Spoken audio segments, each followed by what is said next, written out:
Bueno, buenas tardes y bienvenidos Ongi-etorri a esta ponencia de hoy, que es la segunda parte de, empezamos el ciclo sobre la menopausia y bueno, pues qué hábitos de vida se pueden implantar para llevarlo mejor. Empezamos el miniciclo, digamos, el viernes pasado, hablando sobre la importancia de la nutrición en la menopausia, y hoy va a ser, digamos, la segunda parte del ciclo, en el cual pues la idea es ver de qué manera o qué ejercicios hay que hacer para llevar mejor la fase de la menopausia, que pues eso, a las mujeres que nos vamos haciendo mayores, que ya dejamos de ser niñas, pues nos llega sí o sí.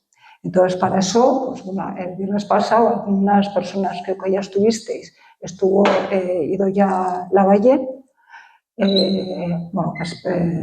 doctora en biología,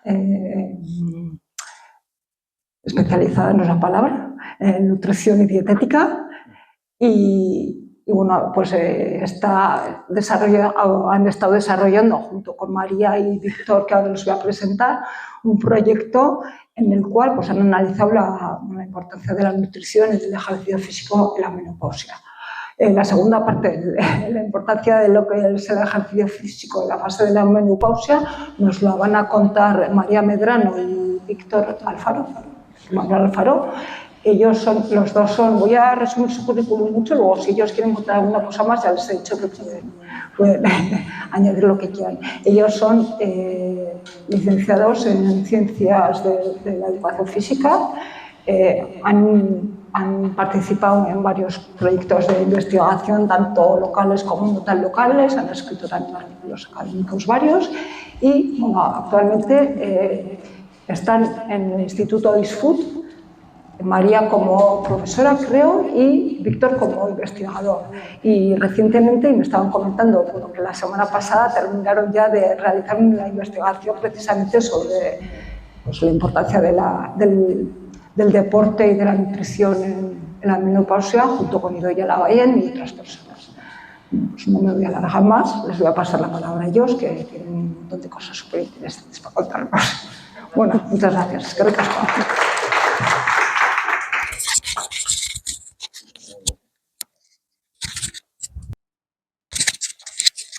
Bueno, pues muchísimas gracias, Inés, lo primero por la presentación y por la invitación. Gracias al Ateneo Navarro por invitarnos y poder estar hoy aquí contándonos un poco acerca, en este caso, de cómo el ejercicio puede ser una herramienta para mejorar la salud durante la menopausia. Como bien ha dicho Inés, tanto Víctor como yo somos investigadores. Somos doctores e hicimos la tesis sobre el ejercicio físico y cómo puede mejorar la salud en diferentes etapas de la vida y en diferentes poblaciones, pero en los últimos años hemos estado investigando concretamente en el efecto conjunto separado, tanto de la nutrición como del ejercicio físico, en la menopausia. Y eso es lo que vamos a hablar un poco. Voy a comenzar un poco hablando, o la parte que os voy a comentar yo, para un poco de contextualizar, ¿no?, qué es la menopausia, qué consecuencias tiene para la salud. Vamos a contextualizar o entender qué es el ejercicio físico, qué diferencias tiene, por ejemplo, con la actividad física, y luego Víctor profundizará en los efectos que tiene el ejercicio físico para la salud, que yo espero que salgamos hoy de aquí entendiendo los beneficios enormes que tiene el ejercicio, porque muchas veces somos conscientes o se vende el ejercicio como para perder peso o estar bien igual estéticamente, pero tiene muchísimos otros beneficios, que es lo que Víctor yo espero que os convenzca, y explicar un poco también qué es lo que tendríamos que hacer. Y dentro del contexto nos vamos a centrar en la mujer. A lo largo de la vida existen diferentes etapas y en concreto hoy nos vamos a centrar en lo que sería la menopausia o posmenopausia. Pero las mujeres, desde que nacemos, durante la infancia, no hay muchos cambios, por ejemplo, hormonales con respecto, por ejemplo, a los hombres, pero hay una etapa que sería, un punto que es la menarquia, lo que sería la primera regla, y a partir de este momento entraría lo que sería la fase reproductora de la mujer. En la etapa reproductiva vamos a ver que hay una serie de ciclos menstruales, que lo vamos a explicar, y me gustaría explicar de una manera muy sencilla, que entendamos a nivel hormonal qué ocurre durante los ciclos menstruales y qué es lo que ocurre después cuando ocurre la menopausia, que la menopausia sería en el momento en el que se produce la última menstruación, la última regla, hasta los 12 meses que pasen sí que haya esta menstruación, y luego estaría la etapa de la posmenopausia. Pues aquí hay una serie de cambios hormonales, que es lo que vamos a ver si lo podemos entender, que influyen y repercuten en la salud fisiológica y también en otros aspectos. Y vamos luego a ver qué hace el ejercicio, cómo puede revertir esas consecuencias que tiene la menopausia en la salud de la mujer. Y voy a ver si soy capaz de explicar esto de una manera muy sencilla, que lo entendamos y que entendamos qué es lo que ocurre durante la menopausia. Esto sería durante la etapa reproductiva de la mujer. Hay diferentes ciclos, ¿vale? Dentro del aparato reproductor femenino, lo que tendríamos están por un lado los ovarios, las trompas de falopio y el útero, y lo que contienen los ovarios son los folículos, ¿vale? En los folículos inicialmente no estarían maduros, pero hay una serie de hormonas que mandan unas señales que ahora lo vamos a explicar para que esos folículos que están en los ovarios, en los ciclos de más o menos 24 a 35 días, que sería lo que es un ciclo menstrual, vayan madurando, expulsen un óvulo al útero, que si no se produce el embarazo, lo que ocurre es que hay una menstruación porque se desprende el útero y se tendría la menstruación. Eso es un poco explicado rápidamente el ciclo menstrual, ¿vale? Lo que ocurriría es que las mujeres tenemos un número limitado de folículos dentro del ovario. Entonces, cuando a lo largo de la vida van madurando y van descendiendo ese número, llega un momento en el que no hay folículos suficientes para que se produzca la menstruación, ¿vale? Entonces, en ese momento ya sería cuando llegaría la menopausia, porque no seríamos capaces de producir otro óvulo que, pues, en este caso, pues, no se mostraría, ¿sí? Entonces, es importante que tengamos en cuenta que una vez que se terminan los folículos no podría haber ya menstruación, pero es que los folículos también tienen una función de producción de hormonas, y esto es lo que va a tener una consecuencia en la salud de las mujeres. Si vemos esta gráfica, esto sería un ciclo menstrual sano, habitual, durante la etapa reproductiva de la mujer, y podemos observar que hay diferentes fases. Es verdad que normalmente el ciclo menstrual lo llevamos de una manera única, el ciclo menstrual, pero hay dos diferentes ciclos, el ovárico y el uterino, que se producen de manera paralela. Durante la fase folicular inicial lo que ocurre, lo que os he dicho antes, que se produce la maduración de los folículos para que generen un óvulo y se expulse.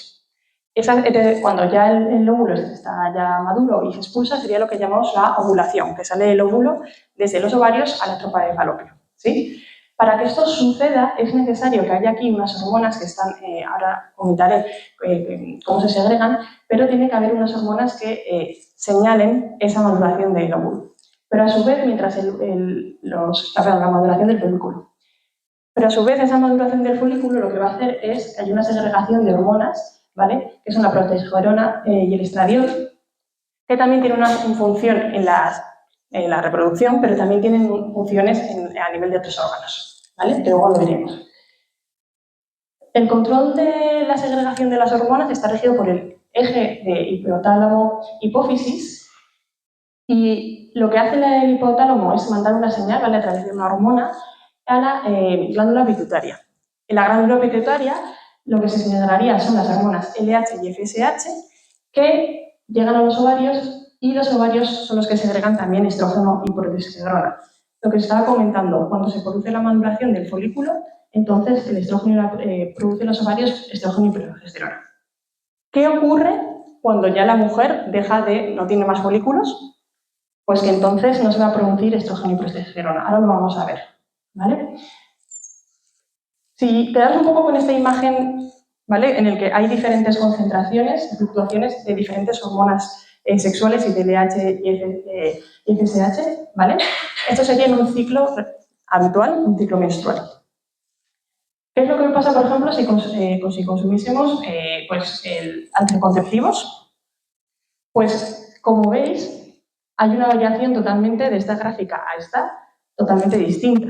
Lo que pasa es que las hormonas no se producirían endógenamente, no es el cuerpo el que produciría las hormonas, sino que se consumen mediante una pastilla, ¿vale? Entonces tendríamos, por ejemplo, niveles elevados de progesterona y estradiol pero endógenos, no serían producidos por el cuerpo. De hecho, si vemos, el cuerpo no produciría progesterona. Es decir, no se produce una maduración del folículo y no se expulsa un óvulo. No hay ovulación cuando se toman pastillas anticonceptivas. Hay una regla, pero que sería ficticia, o sea, no es real, ¿vale? Porque se produce una alteración de los niveles de hormonas con el consumo de anticonceptivos. Pero vamos a ver, y eso es a lo que queríamos llegar, qué es lo que ocurre durante la menopausia. Que es cierto que la menopausia no pasa de un día a otro, sino que previamente hay una etapa que se llama la perimenopausia, que ya se produce una alteración de los diferentes niveles de hormonas. Es decir, ya en este punto, que suele pasar entre los 40-45 años, sigue habiendo folículos, pero ya las reglas no son tan regulares, ya no siguen siendo tan suficientes y no siempre madura uno de los óvulos, ¿vale? Ya hay alteraciones. Entonces, los niveles de progesterona y estradiol, ya veis que aquí ya hay alteración. ¿Pero qué ocurre en la menopausia, que ya sería el último sangrado, la última menstruación? Bueno, pues es que ya no hay más folículos que puedan madurar, con lo cual ya no se produce el óvulo, y además es muy importante que se produce, cuando una vez que sale el óvulo, el cuerpo lúteo, que se queda dentro del ovario, produce una serie de hormonas también. Pero es que como ya no hay folículo ni cuerpo lúteo, ya se deja de producir tanto progesterona como estradiol. Entonces, esto es un poco más complicado de lo que he contado, pero espero que con esto haya quedado un poco claro, pero que tengamos claro que durante la menopausia se produce una reducción en los niveles de hormonas sexuales, principalmente de progesterona y estradiol. ¿Vale? Sí que es verdad que los niveles de LH y FSH se mantienen elevados porque funciona de manera que tanto el estradiol como la progesterona marcan si se quiere seguir produciendo o no, ¿vale? Pero bueno, en este caso, que sepamos simplemente que el estradiol y la progesterona reducen muchísimo sus niveles durante la menopausia, ¿sí? Vale. Y esto tiene una serie de consecuencias a nivel multiorgánico en el cuerpo de la mujer. Durante la menopausia lo que aparece es un peor perfil lipídico, hay mayores niveles de LDL, menores niveles de HDL, lo que puede llevar a un aumento del riesgo cardiometabólico y efectos cardiovasculares. A nivel de obesidad, si por ejemplo hasta los más o menos 50-52 años, que es la media de la edad en la que se produce la menopausia, la prevalencia de obesidad y de tasas de sobrepeso y obesidad es mayor en los hombres, a partir de este punto la prevalencia se invierte y empiezan las mujeres a tener más sobrepeso y más obesidad, y hay más prevalencia de sobrepeso y obesidad en las mujeres que en los hombres. Pero es que además la acumulación de grasa que empieza en esta época principalmente se empieza a acumular en una zona que tiene más riesgo, que sería a nivel visceral. La grasa acumulada a nivel visceral y en órganos como, por ejemplo, el hígado o el músculo tiene más riesgo a nivel cardiometabólico. Aumenta, por ejemplo, también la inflamación y tiene peores consecuencias para la salud que si se acumulase la grasa a nivel subcutáneo. Con lo cual, se acumula más grasa, pero además se acumula en zonas que interesan menos para a nivel de la salud. Y además eso también aumenta, además de la inflamación, la resistencia a la insulina, que luego Víctor va a hablar un poquito de ello, y además cómo el ejercicio puede revertir esta resistencia a la insulina. Y voy a hablar también un poquillo de ella también cuando hable del músculo. Es decir, tiene muchas consecuencias negativas. Pero es que además no solamente tiene efectos a nivel, por ejemplo, pues eso, de cardiovascular o a nivel adiposo, sino que hay una serie de alteraciones neuromusculares. Durante la menopausia cambia el estado de ánimo. Por ejemplo, también aparecen síntomas como son los sofocos, que creo que son los más conocidos, pero también con estos cambios de ánimo puede producirse, hay un mayor riesgo, por ejemplo, de depresión, cambia la capacidad de la memoria, disminuye la memoria o de la capacidad de aprendizaje, y estos son aspectos que, pues bueno, pasan y no, a veces no se cuentan, y pueden ser cambios que igual una dice, ¿qué me está pasando? Porque ahora me acuerdo menos, y es que está todo relacionado con los cambios fisiológicos y con la reducción de las hormonas sexuales. Otra cosa muy importante que ocurre durante la menopausia, durante las consecuencias, es que influye a nivel muscular. Durante la menopausia no solamente se reduce la cantidad de masa muscular, también se reduce la calidad. Y eso es la cantidad de grasa que puede haber dentro del músculo, que eso también lo va a explicar Víctor luego con una foto que es muy sencilla, pero es que además esa tanto pérdida de calidad como de cantidad muscular hace que tengamos una peor función muscular. Y vamos a ver que tiene mucha importancia porque la función muscular se va a relacionar, por ejemplo, con supervivencia o con tener más años de vida. con lo cual nos interesa mantener la masa muscular y la función muscular. Esto también hace, aunque haya una menor cantidad muscular, influye también la resistencia a la insulina, porque el músculo es uno de los tejidos que principalmente captan glucosa. Con lo cual, si tenemos menor cantidad muscular y calidad, va a haber menor cantidad de glucosa y esta glucosa se va a quedar en el torrente sanguíneo, porque no se ha introducido en el músculo para ser quemada.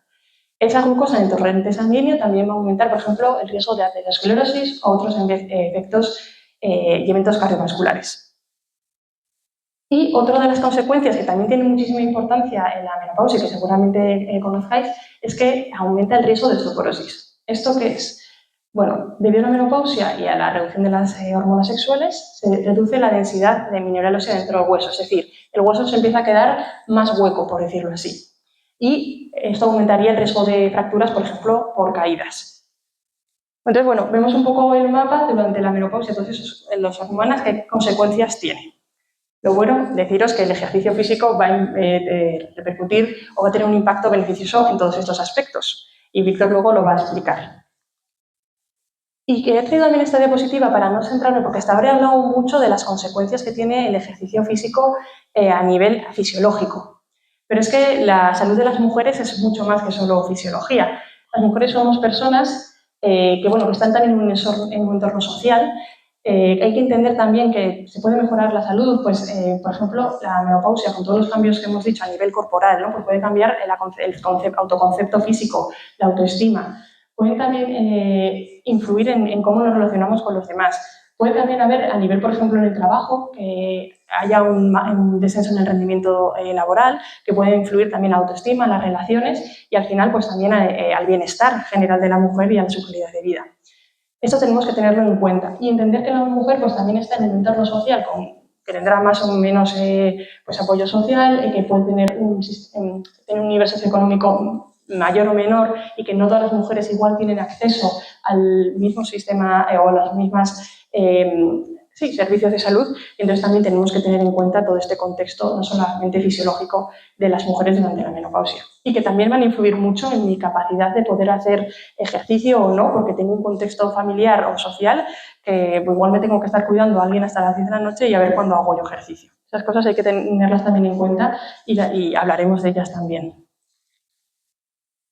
Y ya habiendo visto un poco el contexto hormonal y todas las consecuencias que produce durante la menopausia, tenemos una buena noticia, porque ahora esto que he contado, pues igual lo vemos todo un poco negro de todas las consecuencias que hay, pero es que el ejercicio físico y la actividad física pues tienen mucho impacto, puede influenciar en todos estos aspectos que hemos visto.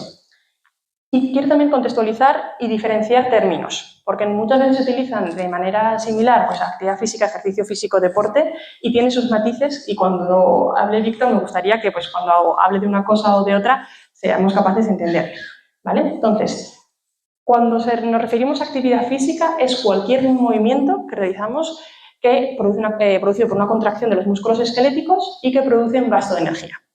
Es decir, yo si por ejemplo ahora estoy andando, estoy haciendo actividad física. Es verdad que es una intensidad muy baja. Ahora vamos a ver cómo podemos contabilizar o cómo lo comparamos para saber a qué intensidad estoy haciendo actividad física, pero eso sería actividad física. Es decir, si yo subo unas escaleras, voy a comprar el pan, voy andando en vez de coger el autobús, estoy haciendo actividad física.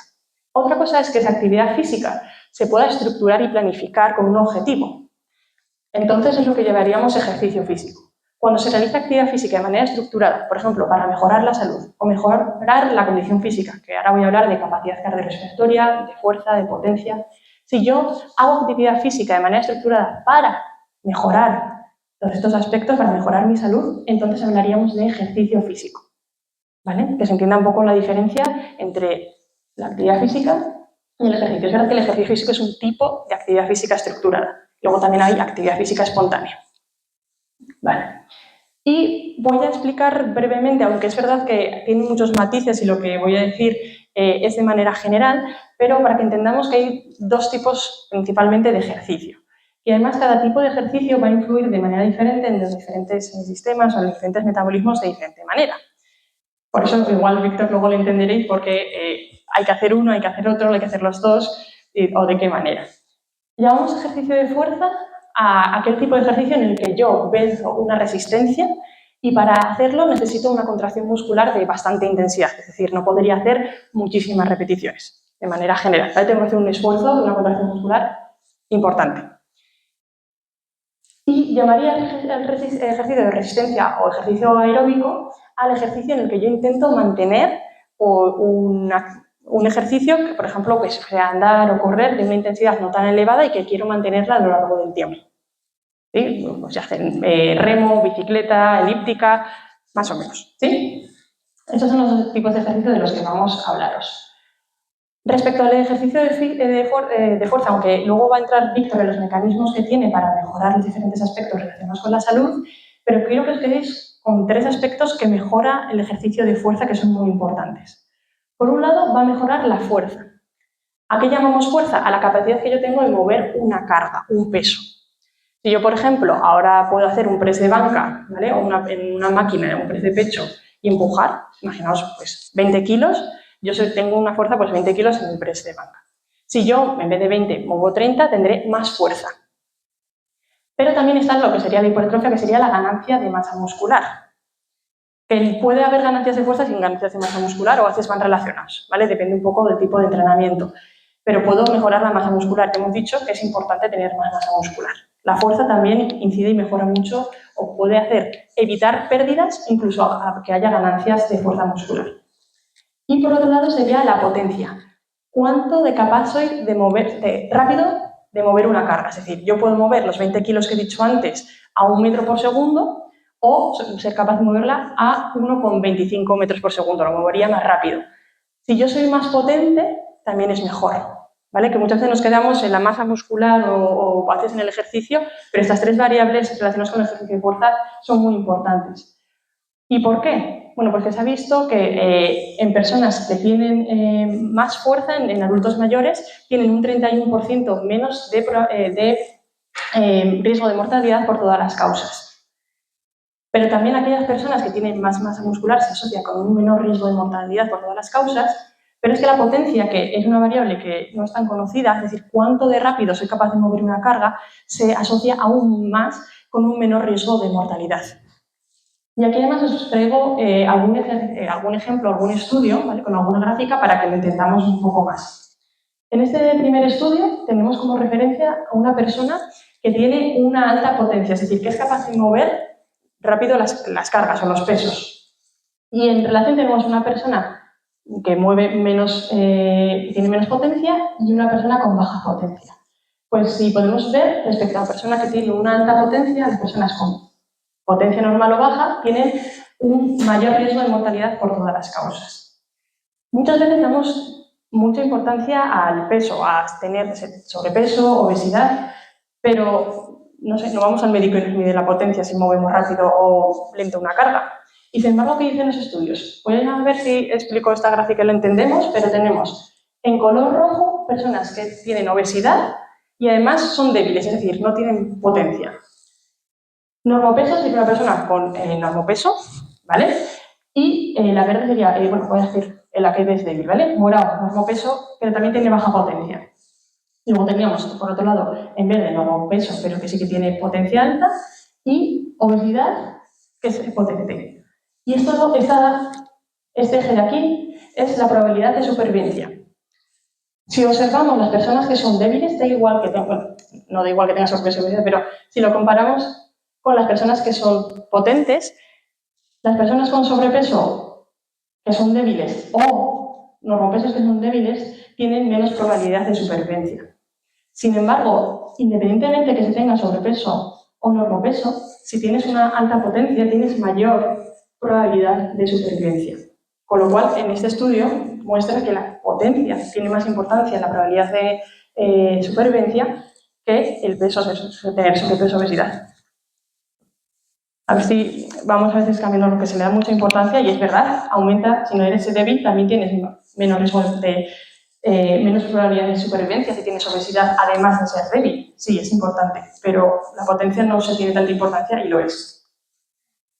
Y vamos a pasar ahora también a hablar un poco de la fuerza y de la importancia, pero también el ejercicio aeróbico tiene beneficios. Y os voy a hablar aquí un poco de lo que sería la capacidad cardiorrespiratoria al consumo de oxígeno máximo, que sería como la unidad en la que veríamos la capacidad cardiorrespiratoria.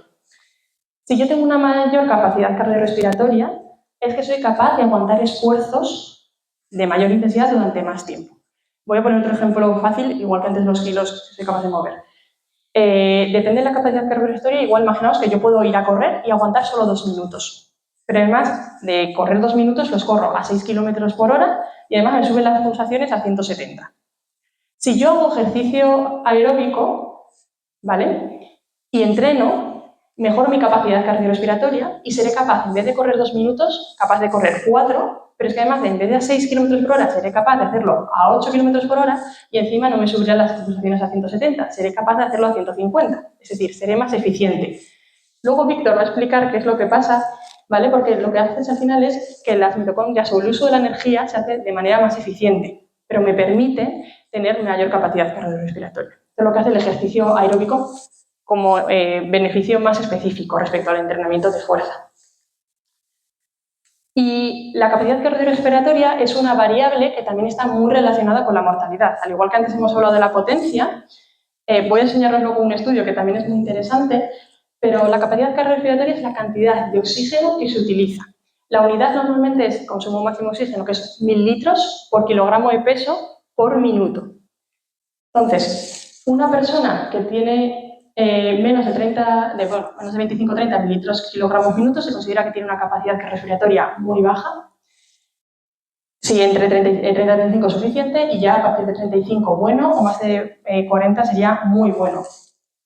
Y deciros que al final este es un marcador que indica cómo está todo el cuerpo, porque el consumo de oxígeno lo que dice es cómo soy yo capaz de coger el oxígeno del entorno, desde los pulmones llevarlo hasta el sistema circulatorio y desde de las venas y las arterias, de las arterias llevarlo hasta el músculo. Y cómo el músculo lo utiliza para producir energía. Es decir, solo una variable me da una información de cómo funcionan, ya veis, muchos sistemas a nivel corporal. Es una variable muy importante que está muy relacionada con la salud. Y además, os voy a hablar de los MED porque Víctor luego hablará de tenéis que hacer ejercicio a X MED o a esta intensidad. Entonces voy a intentar que se entienda también cuando hablamos de un MED qué significa. El MED sería el equivalente metabólico y lo que hace es tener de referencia, es decir, ¿cuánta energía necesito yo para estar en reposo, tumbada, sin moverme? Es decir, algo de energía necesito porque tengo que sobrevivir, ¿vale?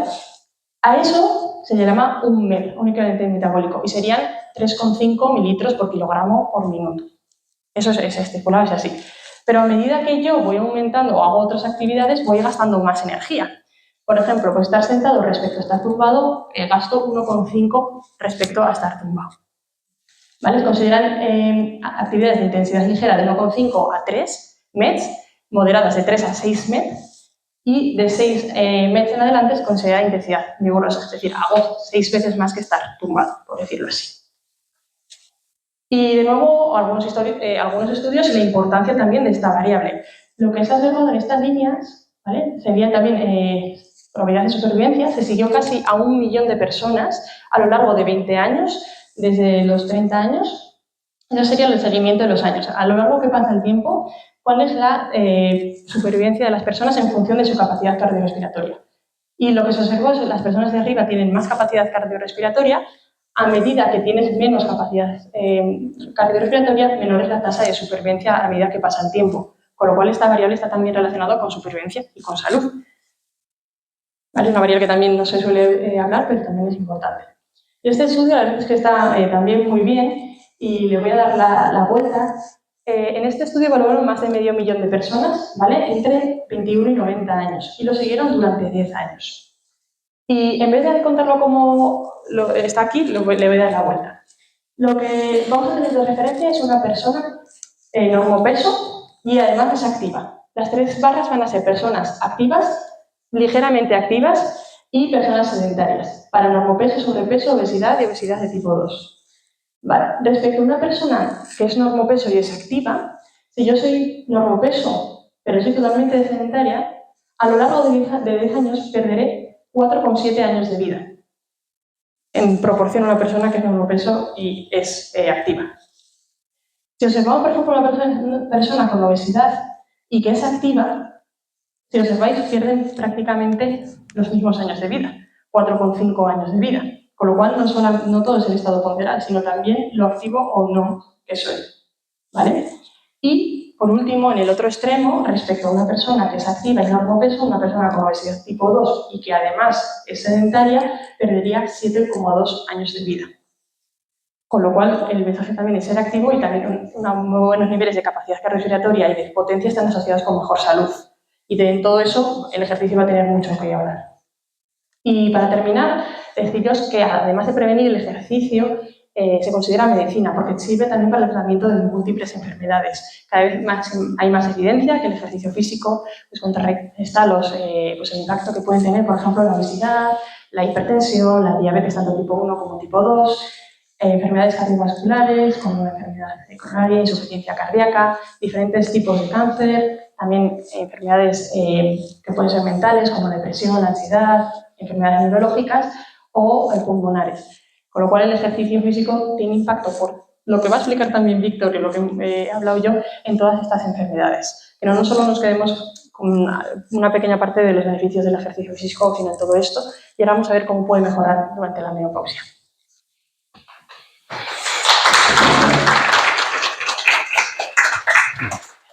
Bueno, gracias María por la explicación. Ahora yo voy a intentar, de forma un poco rápida, mostraros qué es lo que está pasando debajo, ¿vale?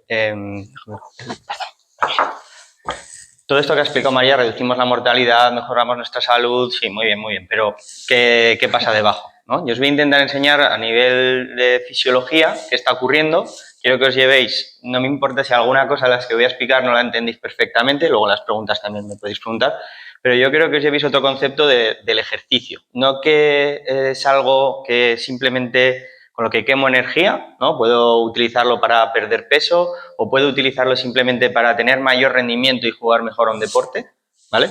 Pero no es eso lo que nos tenemos que quedar del ejercicio, que muchas veces no nos hablan de nada más, sino qué está ocurriendo fisiológicamente por debajo, ¿vale? Entonces yo os quiero enseñar un poquito eso y que tengáis ese concepto cada vez que os mováis o cada vez que no os mováis, ¿vale? Para que sepáis lo que os estáis dejando. Entonces, fijaos, ¿cómo es esto posible, ¿no? Todas estas enfermedades que prevenimos, ¿cómo reducimos tanto el riesgo de mortalidad? Pues el músculo es un órgano endocrino. ¿Qué significa esto? Que produce hormonas, ¿vale? Produce moléculas, proteínas, etcétera. Es decir, segrega sustancias, digamos. Entonces, ¿con qué comunican todas esas sustancias? Pues, y hormonas, fijaros. Cerebro, sistema vascular, hueso, el hígado, el páncreas, intestino, riñones, sistema inmune, comunica con todo el cuerpo, ¿vale? Señaliza con todo el cuerpo, le está mandando información a todo el cuerpo. ¿Y cómo manda información? Con la contracción muscular. Es decir, cuando yo contraigo el músculo de forma repetida, ¿vale? Se activa toda esta maquinaria y produzco hormonas. Y van a hablar, por así decirlo, con el resto del organismo, ¿sí? Entonces, si yo quiero tener un organismo, digamos, saludable, tengo que activar esta maquinaria. Si esta maquinaria no está activa, todo este entorno hormonal se deteriora, ¿vale? O empezamos a producir otras hormonas desde el músculo que desequilibran el sistema. Entonces, yo ahora os voy a hacer os voy a enseñar una imagen, que os ha comentado antes María, os voy a enseñar unos cortes por resonancia magnética del muslo. Lo que vamos a ver son muslos de personas. No sé si alguien ha visto cortes por resonancia magnética alguna vez. ¿Ha visto alguien? ¿No? Pues perfecto, mejor. Porque ahora me vais a decir, vais a elegir vosotras qué músculo, ¿vale? Qué corte, qué muslo querríais tener. Yo no os voy a decir nada, pero ya a nivel visual va a ser muy intuitivo, ¿vale? ¿Quién elige este? Al jamón. El jamón está bien, porque tiene grasita dentro, ¿verdad? Fijaos, yo elegiría, entiendo que todos estamos mirando el mismo, alguno de estos de arriba o este de abajo, ¿verdad? Ya a nivel visual ya tiene pinta de que algo funciona bien y de que algo funciona mal. Entonces, cada vez que nos estemos planteando hacer ejercicio, nos estemos moviendo, tenemos que pensar en esto.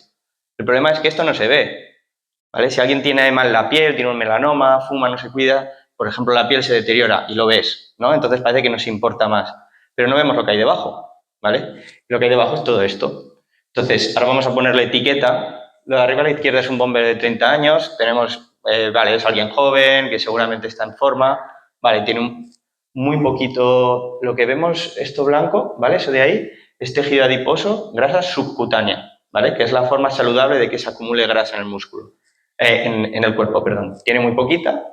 Y luego vemos que dentro hay un poquito de grasa infiltrada, ¿verdad? En algunos puntos. Esto es grasa intermuscular. Tenemos que intentar reducirla. Hay algo de forma natural, pero tenemos que intentar que no haya mucha. ¿Qué pasa? Con el sedentarismo y el paso del tiempo, con la edad, esto se acumula, se empeora, digamos, ¿no? Pero fijaos, triatleta de 49 años. Yo no veo diferencia, prácticamente. Y os digo más, triatleta de 70 años. Da igual que el de 30, ¿vale? Esto es un metabolismo, con perdón, de la leche, ¿vale? Yo veo esta imagen y ya sé que su metabolismo es la leche. Está en una persona sana. Ahora, ¿cómo está este sedentario de 74 años? Poquita masa muscular, infiltrada totalmente por grasa, ¿vale? ¿Cómo va a señalizar esto? Muy mal, ¿vale? No va a poder señalizar bien. Esta musculatura, este tejido, que es un órgano endocrino que tiene que funcionar bien, está inflamado, ¿vale? Y está funcionando de forma incorrecta, está señalizando mal al resto de tejidos, ¿sí? Y bueno, esto para que veáis un ejemplo, igualmente es una mujer posmenopáusica de 55 años y sedentaria, ¿sí?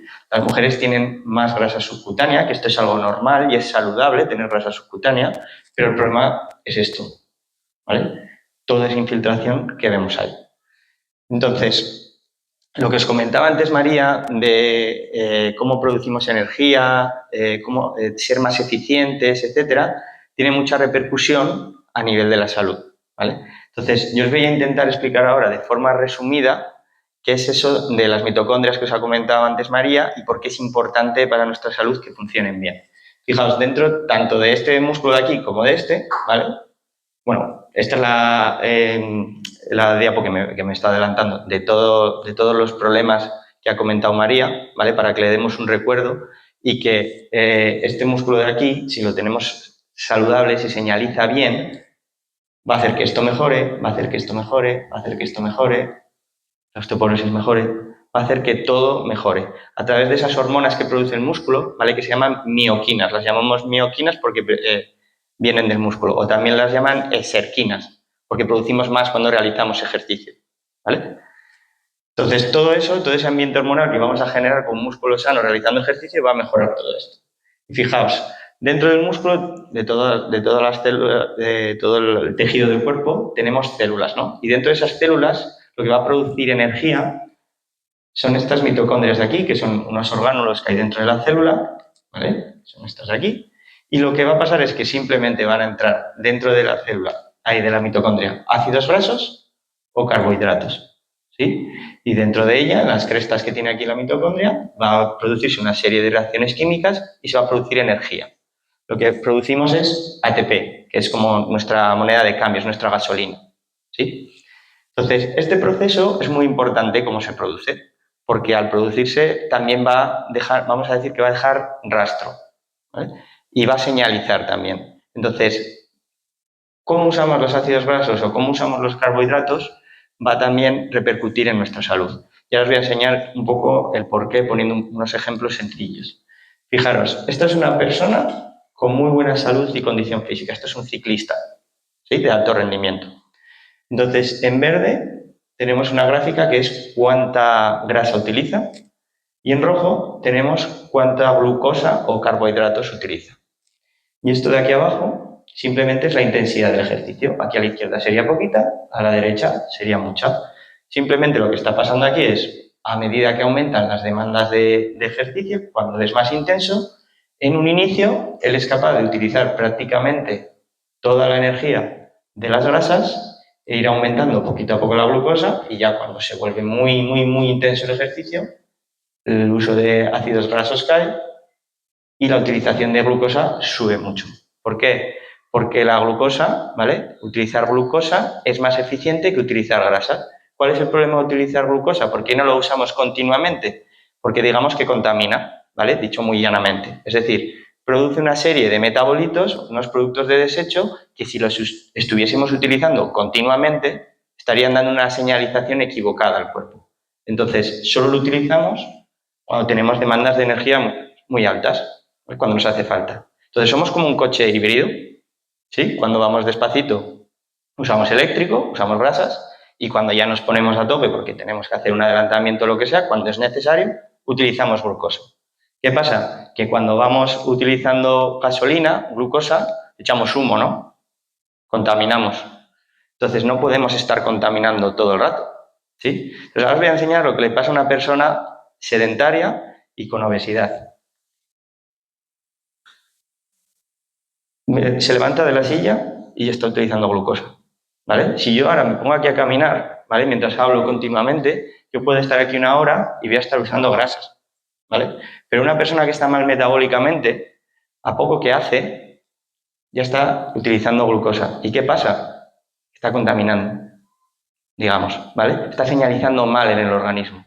Y claro, cuando utilizamos glucosa, se produce fatiga, ¿sí? Entonces, claro, una persona que tiene este cuadro de aquí, ante un ejercicio, ante un esfuerzo, va a tener una intolerancia muy alta a realizarlo, se va a fatigar súper rápido, se va a encontrar encima mal, y es que encima no va a poder prácticamente hacer, bueno, pues en nada de ejercicio. Quiere decir, tenemos que empezar con intensidades muy bajitas. Y esta persona ya en reposo está utilizando demasiada glucosa, ¿sí? Entonces, incluso cuando estamos sentados, tumbados en la cama, esta persona ya está señalizando mal, ¿vale? Entonces, el ejercicio lo que hace es esto, ¿vale? Es que podamos ser un coche híbrido que funciona muy bien, ¿vale? Si no estamos todo el rato utilizando gasolina, quemando carbón, produciendo, ¿vale? Estamos produciendo todo el rato productos de desecho. Entonces, esto es más o menos con que salgáis a la idea, ¿vale? Me vale. ¿Por qué queremos mejorar eso? Por lo que decía antes María, ¿vale? Por la resistencia, bueno, aparte por otras muchas cosas, pero contribuye a que tengamos menos resistencia a la insulina. Ahora voy a poner un vídeo muy sencillito de cómo funciona el sistema insulina y glucosa. Pero básicamente todos asociamos que tener niveles altos de glucosa en sangre, cuando el médico nos dice que tenemos alto el azúcar, es malo, ¿verdad? Tener niveles altos de glucosa es malo porque dañan las arterias, ¿no? Entonces, nos predispone a la enfermedad cardiovascular, que es muy prevalente con la llegada de la menopausia. Aumenta la enfermedad cardiovascular. ¿Por qué?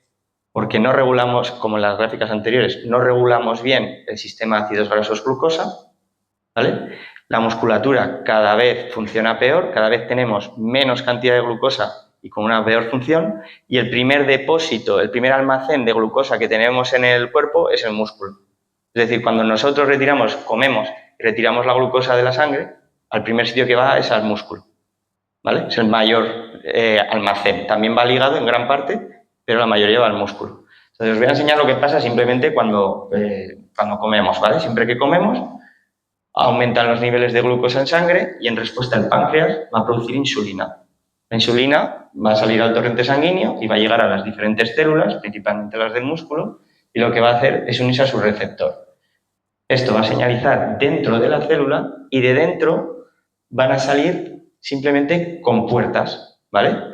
A la membrana celular. Es decir, van a salir transportadores, van a salir canales para que la glucosa pueda pasar dentro y yo la pueda retirar del torrente sanguíneo, ¿sí? Entonces, una vez que esto ocurre, empezamos a retirar glucosa y los niveles se normalizan.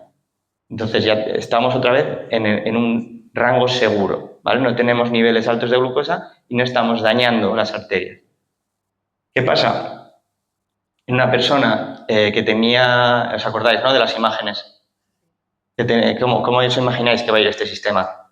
Muy justito, va a ir muy mal. Entonces, claro, ahí decimos que desarrollamos resistencia a la insulina, porque vamos a estar mandando cada vez más y más y más insulina para hacer lo mismo. Y va a llegar un punto que ni siquiera va a ser suficiente, y ahí es cuando llega la diabetes, ¿vale? Porque yo estoy todo el rato generando insulina, pero no soy capaz de retirarla del cuerpo, ¿vale? Y esto es muy importante porque en la menopausia esto se exacerba, ¿vale? La enfermedad cardiovascular y la diabetes, la prevalencia se dispara en la menopausia, ¿vale? Por todo ese cuadro que os hemos enseñado en la imagen que se da en conjunto. ¿Y por qué os cuento esto? Porque el ejercicio lo que hace es imaginaos, vamos a poner números que es un poco más fácil, ¿vale? Imaginaos que en esta imagen llega la insulina en una persona sedentaria y lo que consigue con esa unidad de insulina es sacar 10 puertas, 10 transportadores de glucosa. Si yo hago ejercicio, ¿vale? Sin aumentar la cantidad de masa muscular, ¿vale? Simplemente con la misma. Si yo hago ejercicio, lo que voy a conseguir es que cuando llegue una unidad de insulina, en vez de sacar 10 puertas, conseguiré sacar 16. Y si sigo entrenando a lo largo del tiempo, 22. Y si sigo entrenando, 30. ¿Vale? Estos son números ficticios, pero esa es la idea. Y no solo eso, sino que cada vez necesitaré menos insulina, ¿vale? Ya no necesitaré una unidad, sino que necesitaré 0,5 para reclutar el mismo número de puertas. Entonces cada vez seré más eficiente retirando glucosa, ¿vale? Y si además soy capaz de utilizar bien las grasas, reducir el número, también sabéis que tener los triglicéridos altos, por ejemplo, es negativo, ¿verdad? Entonces tenemos que bajar el LDL, triglicéridos, etc. Pues que yo puedo utilizar bien las grasas, lo que va a hacer es regular todo ese sistema. Porque lo que está pasando es que no soy capaz de meterlas a la célula y quemarlas y oxidarlas. Entonces se empiezan a quedar en el torrente sanguíneo y empiezan a ir a sitios que no tienen que ir. Alrededor de las vísceras, dentro del hígado, dentro de la musculatura, ¿vale? Entonces por eso es tan importante lo que os estaba enseñando anteriormente y esto, ¿vale? Esa es la importancia que realmente tiene el ejercicio, ¿vale? Y sobre todo en la menopausia, porque esto que os explico se ve todavía más, aumenta la prevalencia. Entonces, tenemos, como ha dicho María, dos tipos de ejercicio, de fuerza y aeróbico. No los dos hacen exactamente lo mismo en el organismo. Sí que hay cosas que confluyen, pero algunas son diferentes. Entonces, os voy a resumir un poquito los beneficios del ejercicio de fuerza, ¿vale? Que por un lado es el aumento de la masa muscular, tenemos un almacén más grande para la glucosa, además tenemos más fuerza, independencia, etcétera. Aumenta, por otro lado, también la fuerza y la potencia, que ya os ha enseñado María claramente, porque reduce la mortalidad, enfermedades, etcétera, porque es importante. Mejora la función mitocondrial, que es de lo que acabamos de hablar. Aumenta los transportadores de glucosa. Esto también mejora la sensibilidad a la insulina. Y una cosa importante también es que aumenta el gasto energético en reposo, es decir, gastamos más energía en reposo y nos va a ayudar a regular un poco pues, el control de peso y el exceso de adiposidad. ¿Vale?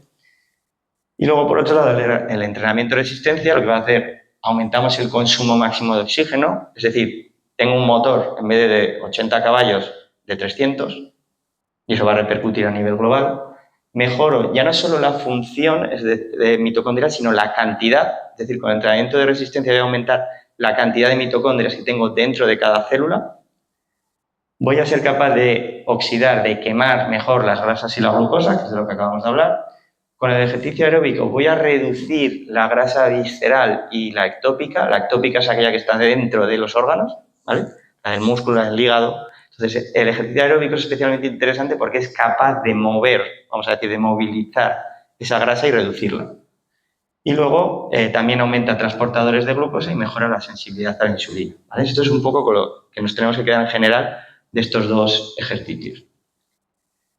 Y, perdón, que es que, no tengo la mano. Esto ya que se me pegaba la lengua. Y otra cosa que aumenta muchísimo la prevalencia en la menopausia es la osteoporosis. Yo creo que más o menos eso sí que es más conocido.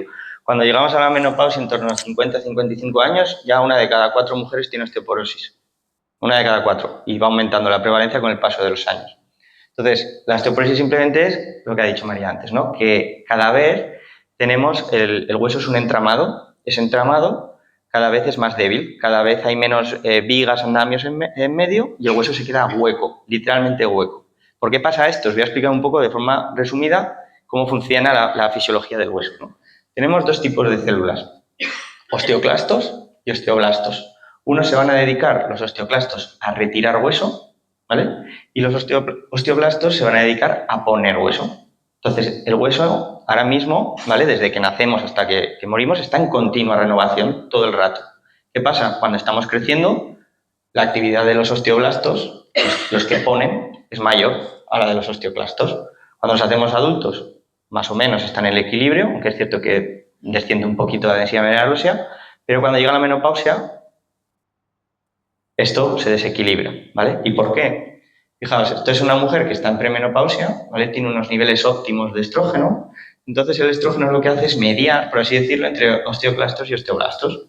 Entonces lo que va a hacer es que estén en equilibrio. ¿Sí? Yo voy a quitar el mismo hueso que voy a poner y voy a tener una buena salud, o sea, voy a tener un buen entramado, mi hueso va a ser fuerte y robusto, no va a haber ningún problema. Llega la posmenopausia, niveles reducidos de estrógeno. Este ya empieza a señalizar, pero lo justo, por así decirlo, porque claro, los niveles son muy bajitos. ¿Qué pasa? Se produce un desequilibrio. Cogen mucha más importancia, por así decirlo, la actividad de los osteoclastos, los que retiran hueso, que la de los osteoblastos, que los que ponen. La retirada es mayor que la formación y nos vamos a un hueso débil, ¿vale? Un hueso que el entramado cada vez se queda hueco, por así decirlo, y entramos en la osteoporosis, ¿vale? Y aumenta el riesgo de fractura. Esto es un poco para que veáis los niveles de formación ósea y de densidad mineral ósea que se tienen a lo largo de la vida. La línea azul son los hombres, que veis que llegamos al pico de masa ósea más o menos a los 30 años, tanto mujeres como hombres, pero en hombres cae de forma muy paulatina, ¿vale? Mientras que en las mujeres empieza a caer de forma paulatina mientras tenemos estrógenos, pero cuando llega la menopausia veis que hay una caída muy grande, ¿vale? Y hay una pérdida de densidad mineral ósea muy importante. Y esto repercute en que tenemos un riesgo de fractura diferente, ¿vale? Aquí veis la prevalencia de fracturas vertebrales en azul, en rosa de brazo y en verde de cadera o fémur. Fijaos, vertebrales ya empiezan a partir de los 50 años de las mujeres a dispararse, mientras que los hombres tardan un poquito más y no llega a ser tan alto. Las de cadera empiezan en torno a los 65 años, mientras que los hombres empiezan 10 años más tarde, ¿vale? Y aparte que las incidencias son mucho mayores en las mujeres. Entonces, esto es por lo que acabamos de explicar, por ese desequilibrio que produce la menopausia, que produce la pérdida de estrógenos, ¿vale? En el metabolismo óseo. Pero bueno, todo buenas noticias, ¿eh? No todo es malo. Podemos influir con el ejercicio en la densidad mineral ósea y de forma bastante importante. ¿Cuál es el único problema? Que lo que podemos hacer es intervenir y cambiar la curva de caída. Es decir, yo no puedo aquí plantarme aquí, ¿vale? No puedo hacer una curva de subida. Lo que puedo hacer es mantener, ¿sí? Y eso lo va a hacer el ejercicio. ¿Y qué tipo de ejercicio? El ejercicio de fuerza, el ejercicio que tenga impactos. ¿Por qué? Porque el hueso tiene unas células llamadas mecanorreceptores que lo que van a hacer es convertir la energía de movimiento, presiones, tensiones, en energía química, ¿vale? Entonces, yo le tengo que dar impactos, literalmente, impactos al hueso para que eso se traduzca en energía química y que diga, quiero aumentar la formación ósea. Necesita estimularse. Si nunca tiene tensiones, si nunca tiene presiones, etcétera, no va a haber mucha formación ósea. Y esa caída de la densidad mineral ósea va a ser todavía más grande. Entonces, la buena noticia es que podemos prevenir esa caída de formación ósea en la posmenopausia, podemos hacer que sea mucho más paulatina, pero tenemos que empezar pronto, ¿vale? Si la cojo aquí, podré mejorar un poquito, ¿vale? Pero claro, no voy a volver aquí. La idea es la idea es hacer ejercicio toda la vida, ¿no? Pero la idea sería empezar aquí para intentar que la curva vaya por aquí. Si la cojo aquí, pues mejor que pillarla aquí, ¿vale? O sea, nunca es tarde y siempre va a mejorar nuestra estructura ósea. Pero sí que es cierto que hay que ser conscientes de que esto es una prevención, ¿vale? No es un tratamiento como tal, porque no vamos a aumentarla desde el punto en el que estamos. Y luego, aparte de esa tensión, ¿vale? El músculo, como hemos dicho, produce una serie de mioquinas y el entorno hormonal también va a ayudar a que esa balanza, ese equilibrio entre reabsorción y formación sea mejor, ¿sí? Entonces, aquí lo que tengo que hacer son saltos, ejercicio de carrera, fuerza, ¿vale? Impactos en múltiples planos, tracciones, etcétera. Ahora, si yo voy a nadar, ¿vale? No sé a quién se lo escuché, pero una vez escuché, nunca la natación ha hecho tanto por la osteoporosis como cualquier otra enfermedad, ¿vale? Porque la natación, cuando vamos a nadar, hay menos gravedad, ¿vale? Y hay cero impacto. Entonces vamos a nadar pensando que el ejercicio es bueno, pero cuidado, hay que saber bien qué tipo de ejercicio estamos haciendo, ¿vale? Porque nadar, si solo nadamos, va a hacer que tengamos mayor osteoporosis, ¿vale? Porque no estamos sometidos a ningún tipo de tracción, de fuerza, ¿vale? Mientras que, por ejemplo, correr va a meter fuerza en la cadera, tracciones en la cadera y en la columna, ¿vale? El ejercicio de fuerza, si yo me siento en una prensa de pierna y empujo, esa tracción tan fuerte que van a hacer mis tendones con los huesos, etcétera, ya va a estimular la masa ósea, ¿sí? Pero claro, tengo que pensar qué tipo de ejercicio necesito. Y también es dependiente del lugar. Es decir, si yo hago fuerza con la pierna, no estoy estimulando la masa ósea en el antebrazo, ¿vale? Entonces tenemos que hacer todo tipo de ejercicios multiarticulares, que ahora lo veremos, para llevarnos los beneficios en todo el cuerpo. Entonces, ya voy acabando.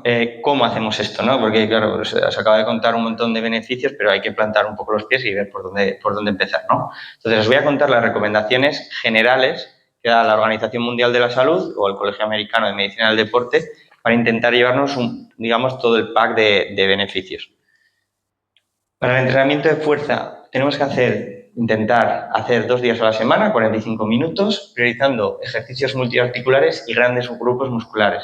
Es decir, si voy a elegir un solo ejercicio, por ejemplo, pues igual elijo hacer sentadillas, que estimulo gran cantidad de masa muscular, antes que hacer un curl de bíceps, que estoy estimulando solo una parte pequeña, ¿vale? Entonces tenemos que priorizar hacer primero ejercicios de grandes grupos musculares.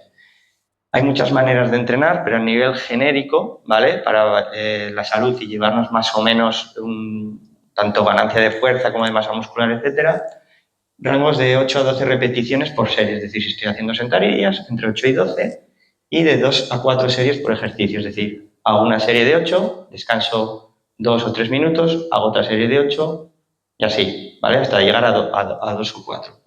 Si hacemos si solo tenemos tiempo para una, hacedla, ¿vale? Porque estas son las recomendaciones para llevarte, digamos, todo el pack. Pero está demostrado que con una sola serie de ejercicios de fuerza a la semana ya tenemos beneficios, ¿sí? Entonces, si tenéis tiempo, si solo tenéis ese tiempo, hacedlo, porque va a seguir sumando.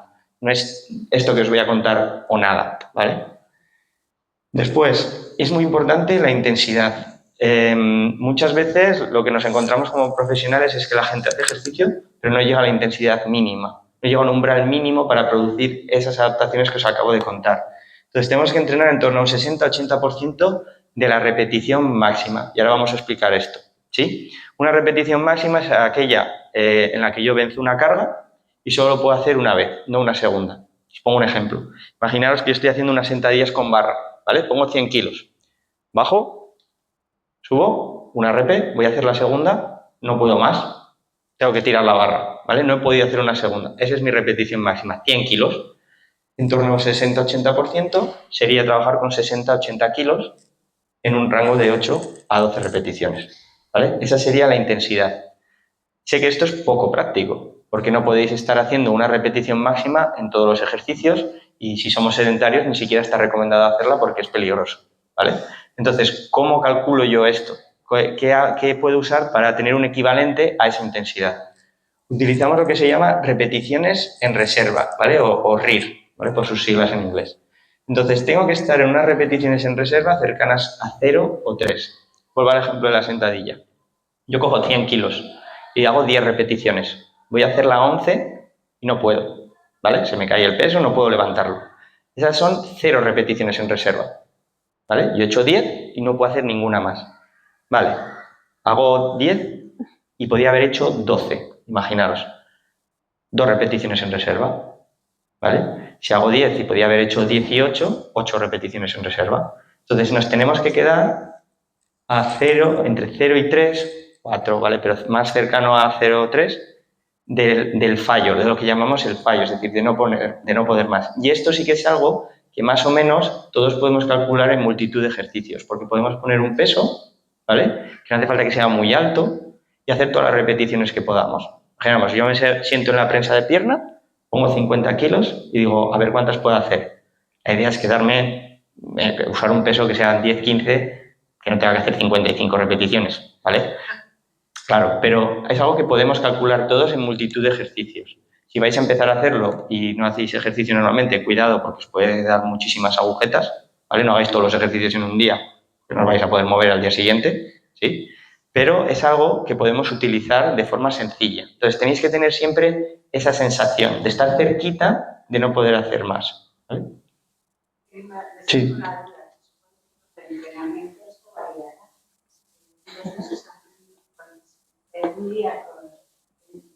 entiendo cuál es mi medida a lo largo del mes y medio, 2 meses, lo que sea, no sé cuál es, eso variará, si no más vamos. Sí, ahora iba a eso, pero sí, perfecto. Esa es la idea. Claro, con mi estado de entrenamiento, para tener un RIR, imaginemos 0, antes eran 100 kilos, pero si yo voy entrenando, llegará a un punto en el que sean 120. ¿Vale? O que si yo hago con 100 kilos y dejo 2 en reserva y siempre estoy haciendo eso, ya no estaré dejando 2 en reserva al cabo de 2 meses. Estaré dejando igual 5. Porque cada vez seré capaz de hacer más repeticiones con un mismo peso. ¿Vale? Y ese es este principio que os ponía aquí, que es hacer una sobrecarga progresiva de volumen e intensidad. ¿Vale? ¿Cómo hago esa sobrecarga progresiva de volumen? Pues, por ejemplo, si estoy haciendo 2 series de 8 repeticiones, empiezo a meter 3 series de 8 repeticiones. O empiezo a meter, en vez de 3 de 8, 3 de 10. O empiezo a utilizar, en vez de 100 kilos para las 8 repeticiones, 110. ¿Vale? Entonces, esta sobrecarga es, o sea, siempre a lo largo del tiempo. Habrá veces que pues nos desentrenemos porque entrenamos menos o lo que sea, pero tenemos que intentar progresar. ¿Vale? Y no hace falta progresar 10 kilos de golpe, ¿vale? 1 kilo a la semana son 52 kilos al año. Y es muchísimo. O sea, yo no gano 52 kilos al año de sentadilla, ¿vale? Entonces, quiere decir que los incrementos no hace falta que sean enormes, pero sí que hay que tener en cuenta que tenemos que ir progresando poquito a poco, porque si no, ese estímulo que os decía, ese umbral, no vamos a llegar. Si hoy llego a ese umbral de intensidad con 100 kilos y lo sigo utilizando durante 8 meses, ya no va a ser umbral suficiente. ¿Vale? Entonces, eso es algo que tenemos que tener en cuenta. Luego, de cara a lo que hemos comentado de la osteoporosis, ejercicios que impliquen saltos e impactos, yo sé que hay mucha gente que no puede saltar, ¿vale? No hace falta, o sea, si no saltamos, no quiere decir que no esté estimulando al hueso lo suficiente, ¿sí? Pero tenemos que tener en la cabeza esa parte de impacto, ¿vale? De forma controlada, habrá que ir exponiéndose poquito a poco a ellos, ¿vale? Pero tenemos que tener eso en cuenta. Un consejo que doy yo siempre de cara a la parte de impactos es que si no hacéis nada, empecéis a bajar escaleras. Porque bajar escaleras no cuesta, pero estamos dando un impacto sobre todo a la cadera, que ya habéis visto que las fracturas de cadera aumentaban, y a la columna, ¿vale? Entonces, tenemos que simplemente incorporar eso en nuestro día a día. Si vivimos en un quinto genial, supongo que todos los días saldremos a la calle, pues le damos un pequeño estímulo y cuenta mucho más de lo que parece. Y luego, bueno, si podemos elegir eso, ejercicios como la prensa de piernas son muy buenos, que impliquen cargas en la columna, un peso muerto, que no os dé miedo, ¿vale? No hay que empezar a tope, pero aquí tenemos una señora que tendrá 85 años y está realizando un peso muerto. Obviamente ha hecho una sobrecarga progresiva, un aprendizaje, etcétera, pero que no os limitéis, ¿vale? Se pueden hacer muchísimas cosas. Pues ahí habría que ver un poco el caso, pero muchas veces un peso muerto, ¿vale? Tiene mejor efectividad que una operación de columna para el dolor lumbar, por ejemplo. Lo que pasa que, claro, hay que hacerlo, no sé tu caso en concreto, pero con un profesional y guiado seguramente se puede hacer sin ningún problema, ¿vale? Igual necesitas una progresión diferente a otra persona, pero que no nos limitemos un poco en ese aspecto. Y luego usar movimientos a máxima velocidad con cargas medias o bajas, ¿vale? Por el tema que comentaba antes María de la potencia, para poder expresar velocidad yo nunca voy a poder hacer un movimiento veloz con una carga muy alta porque me va a pesar mucho, ¿vale? Entonces lanzar pues pequeños balones, si puedo saltar, ¿vale? Eso va a hacer que aumente mi capacidad de producir velocidad y la potencia, ¿sí? Eso en cuanto al entrenamiento de fuerza. Entrenamiento aeróbico, tenemos que acumular al menos 150 minutos a la semana de actividad moderada, entre 150 y 300 son las recomendaciones, ¿vale? Ya veis que es bastante, ¿vale? Y si no tenemos ese tiempo, podemos reducirlo a 75 minutos, pero ya de actividad vigorosa, ¿vale? Por encima de los 6 MET que comentaba antes María. Lo podemos distribuir como queramos a lo largo de la semana, puede ser 10 minutos cada día, lo que queráis, pero hay que intentar acumular esa cantidad de actividad. Y luego, bueno, lo que os decía, se pueden combinar, ¿vale? Hasta que hagamos entre 500 y 1000 MET por minuto a la semana. Y aquí, como no tenemos esas repeticiones en reserva o el porcentaje de nuestro máximo, lo que vamos a usar es el RPE, que esto simplemente es la sensación de esfuerzo, que va de una escala de 0 a 10. 0 sería como estáis ahora, sentadas, y 10 sería un esfuerzo máximo que no puedo aguantar, ¿vale? Es un esfuerzo que dices 10 segundos más y tengo que parar, ¿sí? Entonces, cuando hablamos de esta actividad, estaríamos en una escala ahí de entre 6 y 7, 5 a 7 más o menos, y cuando hablamos ya de este ejercicio de alta intensidad, tendríamos que estar al menos en un 8, 9, ¿vale? Tendríamos que buscar esas sensaciones. También lo podemos hacer por la frecuencia cardíaca. Si tenemos, ahora es mucho más accesible medirse la frecuencia cardíaca. Seguro que alguna lleváis pulseras de actividad que os la mide, o un anillo, ¿vale? Ya no hace falta ponerse una banda. Pues ahí tenemos que llegar en este tipo de actividad en torno al 60% de la frecuencia cardíaca máxima, y en estas de vigorosa, pues intentar superar el 80-85%, ¿vale? Que tengáis la sensación al menos de que suben bastante las pulsaciones. Luego, como decía antes, probar modalidades que aporten impacto, es decir, caminar puede ser, si partimos de un contexto de sedentarismo, etcétera, caminar rápido puede ser suficiente para empezar a tener esa sensación que decíamos de 6, ¿vale? Y realmente trabajar el sistema aeróbico, pero de cara al hueso necesitamos impacto, ¿vale? O si vamos a hacer ejercicio aeróbico en una bici, no estoy teniendo impacto. Intentad buscar algo que os dé ese extra, ¿vale? Al menos tenerlo en cuenta. Si os gusta la bici, hacedla, perfectísimo, pero intentad, pues, complementar con algo, ¿vale? Luego, tanto el ejercicio de alta intensidad como de moderada van a mejorar el consumo máximo de oxígeno, pero sí que es cierto que el de alta intensidad lo hace en menos tiempo, ¿vale? Necesito volúmenes más altos de ejercicio para conseguir las mismas mejoras en consumo de oxígeno, ¿vale? Con el ejercicio de intensidad moderada. Entonces, si no tenéis mucho tiempo, la alta intensidad es una buena opción. Y luego también, de cara a reducir esa grasa que se acumula en las vísceras y dentro de los órganos, el ejercicio de alta intensidad es más efectivo. Los dos la reducen, pero el de intensidad alta es más efectivo. Y ambos mejoran la salud cardiovascular y mitocondrial de igual manera, ¿vale? Sé que me estáis mirando ahora mismo así, porque es muchísimo ejercicio. Las recomendaciones, si somos sedentarios, las recomendaciones de ejercicio para hacerlas de repente es un volumen altísimo, tanto de tiempo pues, como de condición física, etc. Entonces, estas son las recomendaciones. Planteaos esto, hay que hacer ejercicio toda la vida. Toda la vida. Entonces, planteaos esto a un camino a largo plazo. Si lo conseguís dentro de 3 años, genial. Si lo conseguís dentro de 5, genial. Si no lo conseguís nunca, pero al menos hacéis ejercicio, genial también, ¿vale? Cada uno necesitará empezar por un sitio, para uno será empezar a caminar, para otro será la bici, para otro será empezar por el gimnasio porque le gusta más, empezar entrenando fuerza en casa. Cada uno tiene un contexto diferente, ¿vale? Yo lo que siempre digo es, el mejor ejercicio es el que vas a hacer. Si te gusta jugar a tenis, juega a tenis. Igual no vas a ganar muchísima potencia, bueno, vale, pero vamos, te vas a llevar el 80% de los beneficios.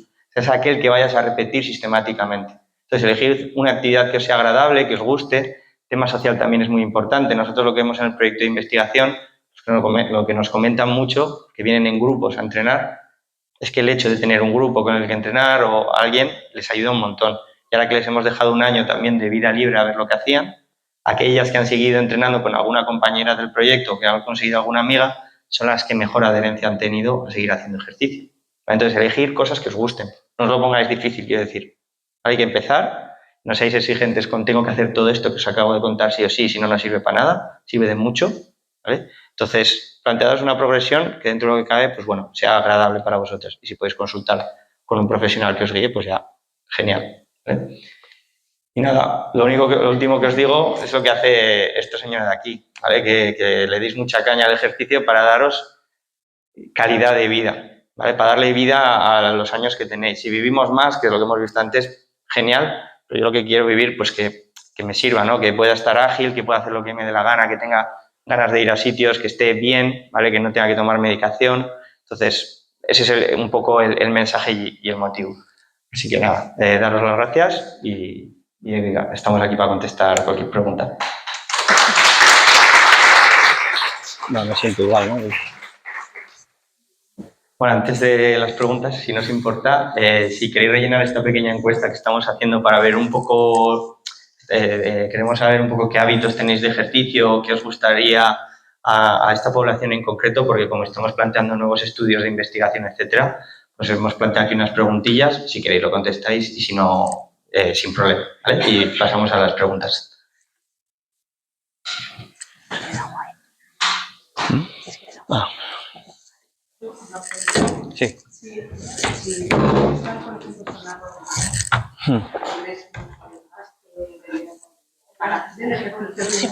Espera, mira, igual os paso el micro, eso, y yo contesto, así lo escuchamos todos.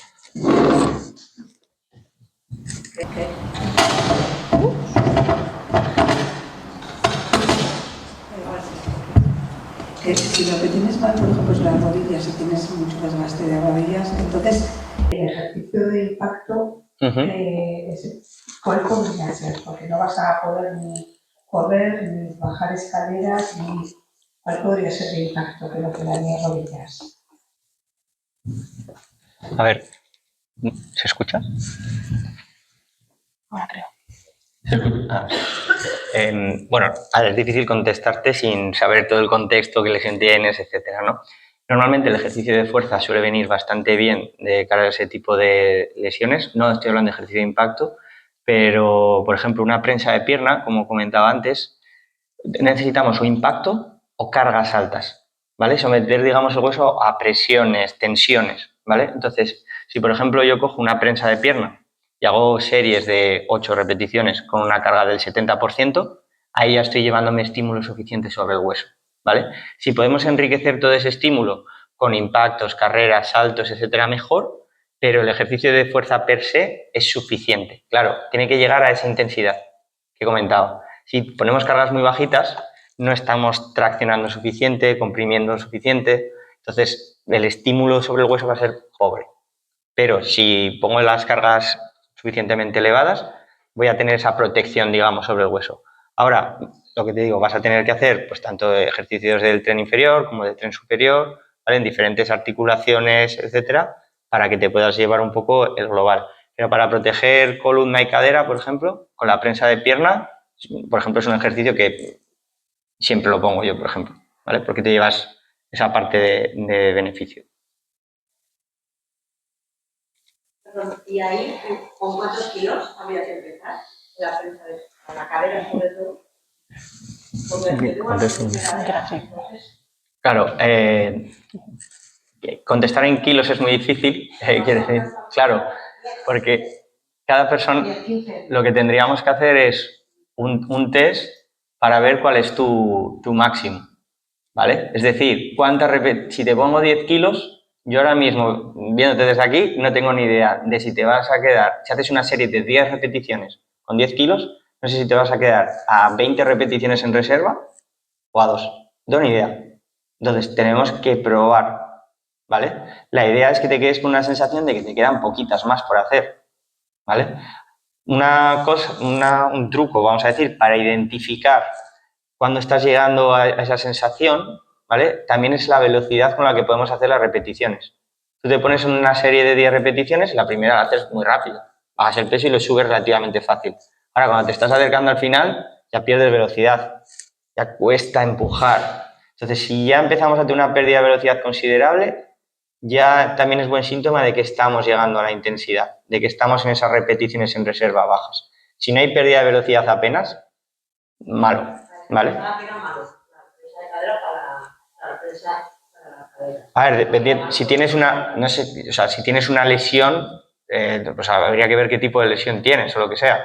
Pero a nivel de osteoporosis, estimular huesos, etcétera, vamos, sentadilla o prensa, lo mejor que podría recomendar. Y recomiendo la prensa porque es más sencilla, todo el mundo la puede hacer con buena técnica, digamos. Y complementando un poco también lo que dice Víctor, igual por dónde empiezo. Si quizás, no sé si has ido alguna vez al gimnasio antes o no, vale, si ya has ido, pues hacerlo, pero que igual alguna de vosotras no ha ido nunca a un gimnasio, que quizá el primer paso es ir a un gimnasio, probar las máquinas, como dice Víctor también, empezar con máquinas guiadas, tener un poco sensaciones y ir cogiendo la rutina y luego ya calcular a qué peso tengo que hacer, ¿no? Pero un poco pues también coger las sensaciones, empezar progresivamente, lo que decía Víctor, esto es un cambio o intentar hacer ejercicio durante toda la vida, pues es que igual el ir ya un primer día al gimnasio y probarlas con muy poca carga la primer día para familiarizarme, no llevarme muy malas sensaciones en la primera vez, pues quizás ya es suficiente. Pues si al siguiente día ya he visto, yo qué sé, que con 5, es probarse, pero que con 5 kilos he ido bien, pues ir subiendo hasta buscar en muy poco periodo de tiempo, o sea, no mantenerse bajo estímulo, pero ya ir a buscar ese RIF 03, pero igual es una aproximación, ir al gimnasio y encontrar a alguien con quien ir y ir asiduamente.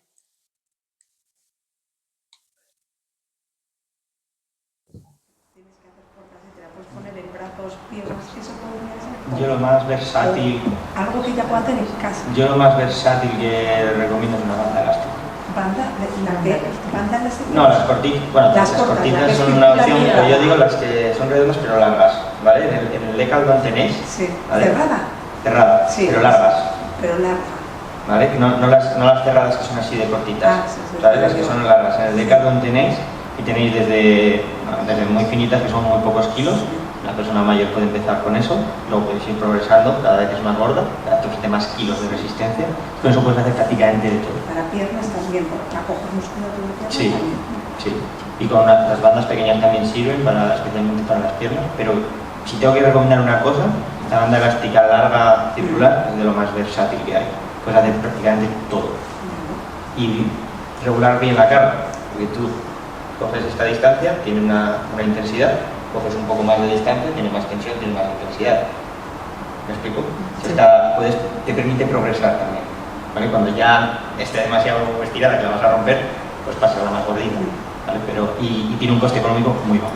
Una banda, la de menos grosor en el Decathlon, no sé si son 4 euros. ¿Vale? La siguiente son 7. Y quiero decir que es accesible.